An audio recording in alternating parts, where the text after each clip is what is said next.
छत्तीसगढ़ के जिला दंतेवाड़ा में भगवान गणेश की एक नायाब मूर्ति है।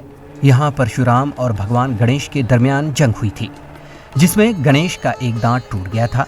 इसके बाद ही गणपति बप्पा एक दंत कहलाए। दंतेवाड़ा से 30 किलोमीटर दूरी पर ढोलकाल वाक़ है। ढोलकाल से मिलती जुलती शक्ल की वजह से इसका नाम ढोलकाल पड़ा। यहाँ तकरीबन 2500 फीट की बुलंदी पर भगवान गणेश की मूर्ति है। ऊपर की जानिब उनके दाएं हाथ में फरसा, बाएं हाथ में टूटा हुआ एक दांत, नीचे दाएं हाथ में अभय मुदार में अक्षमाला और नीचे बाएं तरफ में मोदक है। खास बात यह है कि गणेश की ये नायाब मूर्ति बड़े ही शाहाना अंदाज में इतनी ऊंची पहाड़ी पर विराजमान है। गणेश जी यहाँ पर ललितासन मुदार में बैठे हुए हैं। गणेश जी की ऐसी मूर्ति बस्तर के अलावा कहीं और नजर नहीं आती। बस्तर के इन इलाकों से खूब वाकफियत रखने वाले हेमंत कश्यप के मुताबिक ऐसी रिवायत रही है कि ढोलकाल पहाड़ पर भगवान गणेश और परशुराम की जंग हुई थी, जिसमें भगवान गणेश का एक दांत टूट गया था। इसके बाद ही भगवान गणेश एक दंत कहलाए। इस वाकये की याद में झंदक नाग वंशी हुक्मरानों ने पहाड़ पर गणेश की मूर्ति नस्ब की। ऐसा कहा जाता है कि भगवान शिव से मिलने नंदीराज पर्वत में परशुराम जी आए थे।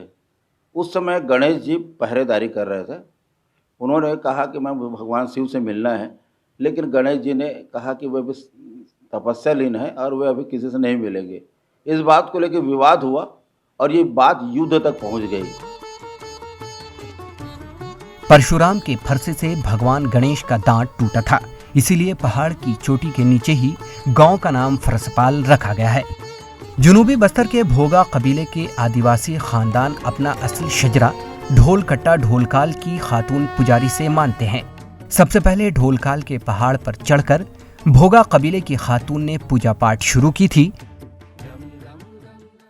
कि एक मुत्ते नाम की एक महिला जो थी इस गणेश की पूजा करती थी, और जब वो शंख की फूंकती थी अपने पूजा करने के बाद तो पूरा गांव जागता था। सुबह सुबह इस खातून पुजारी के शंखनाद से पूरे ढोलकाल इलाके में आवाज गूंजती थी। आज भी इसी खातून की नस्ल भगवान गणेश की पूजा अर्चना करती है। बस्तर के माहिर संजीव पचौरी बताते हैं कि इस मूर्ति को दंतेवाड़ा इलाके के मुहाफिज के रूप में पहाड़ी की चोटी पर 11वीं सदी में छंदक नाग वंशी हुक्मरानों ने नस्ब किया था। गणेश की उम्र के तौर पर हाथ में फरसा इसकी तस्दीक करता है। यही वजह है कि इसे नागवंशी हुक्मरानों ने इतनी ऊंची पहाड़ी पर बनाया था। यह एकमात्र प्रतिमा है जिनके हाथ में अपना टूटा हुआ दांत लिए हुए हैं। वो दूसरा, उनके पेट पर एक शेष नाग का होना और एक जनेऊ के बदले एक जंजीर का होना, ये एक विशेषता पैदा करता है कि इस तरह की जो मूर्ति है, जो विश्व में एकमात्र मूर्ति है और प्राचीन काल की है। ये नागवंशी हुक्मरानों ने इस मूर्ति की तामीर के दौरान गणेश की मूर्ति पर नाग लिखा है। मूर्ति का तवाजुन बरकरार रहे, इसीलिए कारीगर ने जनेऊ में संकल का इस्तेमाल किया है।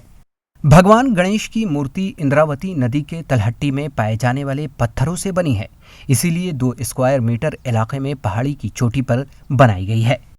बेलाडीला पहाड़ी की बुलंदतरीन चोटी है। इसकी बनावट और नक्काशी से वाज़ेह होता है कि 11वीं सदी में भी इतने उम्दा आर्ट बनाए जाते थे।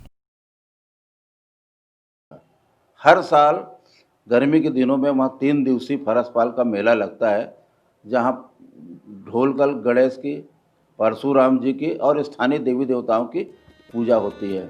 हर बरस गर्मी के अय्याम में इसी पहाड़ी के नीचे मौजूदा फरसपाल गांव में 3 दिनों का मेला लगता है।